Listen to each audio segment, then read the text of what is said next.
کہ جو کفر کا ساتھی ہے وہ اللہ کا دشمن ہے، جو کفر کی نوکری کر رہا ہے وہ اللہ کا دشمن ہے، جو کفر کی چاکری کر رہا ہے وہ اللہ کا دشمن ہے۔ اگر نظام کفر کی چاکری اور نوکری اور اس کی خدمت اسی احساس کے ساتھ ہو رہی ہو کہ جیسے ایک مزدر کے لیے خنزیر کھانا جائز ہے، تب تو صحیح ہے۔ اور اگر اس کو حلال طیبہ ہنیئا مریئا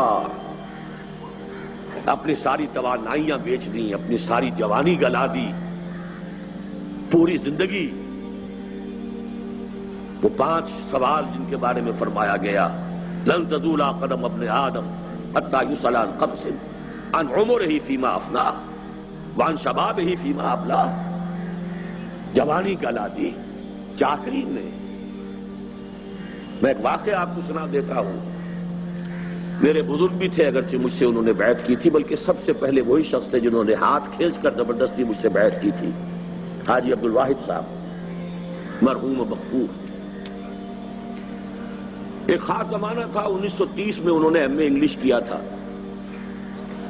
اس زمانے میں تحریک خلافت بھی ابھی ختم ہوئی تھی، ہجرت بھی کی تحریک تھی، وہ جوش و خروش تھا، ان کے اندر بھی جذبہ پیدا ہوا کہ دین کی کوئی خدمت کریں۔ پہلے وہ حج کے لیے گئے اور وہاں جا کر انہوں نے اپنے قیام کو 1 سال کے لیے طول دے دیا۔ مولانا عبید اللہ سندھی رحمت اللہ علیہ وہ وہاں پر مقیم تھے، ان کی صحبت سے فیض یاب ہونے کے لیے 1 سال گئے، اگلے سال کا حج کر کے واپس آئے۔ انہوں نے مجھے واقعہ سنایا، مولانا عبید اللہ سندھی انقلابی مزاج کے آدمی، آگ بھری ہوئی ان میں۔ اب وہ کہہ رہے تھے کہ چھوڑو اس نوکری کو، اس چاکری کو جو تم کر رہے ہو۔ کوئٹے کا ایک بہت اعلیٰ درجے کا ہائی اسکول تھا جس کے وہ اس وقت ہیڈ ماسٹر تھے، اور ڈائریکٹری وغیرہ کے لیے پروموشن ہونے والی تھی۔ انہوں نے کہا کہ حضرت یہ تو بات صحیح ہے، یہ بھی ہے وہ بھی ہے، لیکن دیکھیے جمعرات کی روٹیاں تو ہم سے نہیں کھائی جاتی، یعنی آخر معاش کے لیے کچھ کریں گے،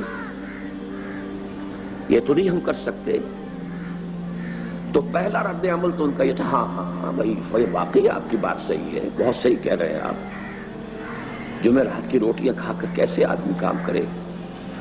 اور پھر کہتے تھے وہ کہ ایسا جلال آیا ہے ان کے چہرے کے اوپر، تمہیں شرم نہیں آتی انگریز کی حکومت کی چاکری کر کے کھانا، یہ تمہیں بڑا حلال و طیب نظر آتا ہے، اور مسلمان اپنا پیٹ کاٹ کر تمہیں روٹی دے تو وہ تمہیں حرام نظر آتا ہے۔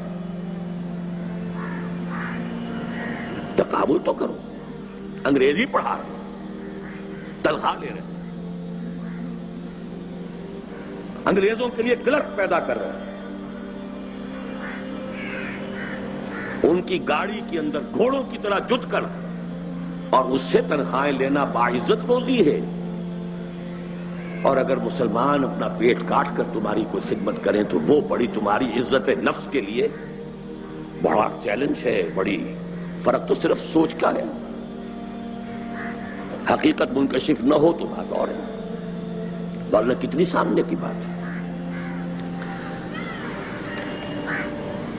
یا ایھا الذین آمنوا قوا انفسکم واہلیکم نارا وقودھا الناس والحجارہ یا ایھا الذین آمنوا لا تتخذوا آباءکم واخوانکم اولیاء ان استحبوا الکفر علی الایمان۔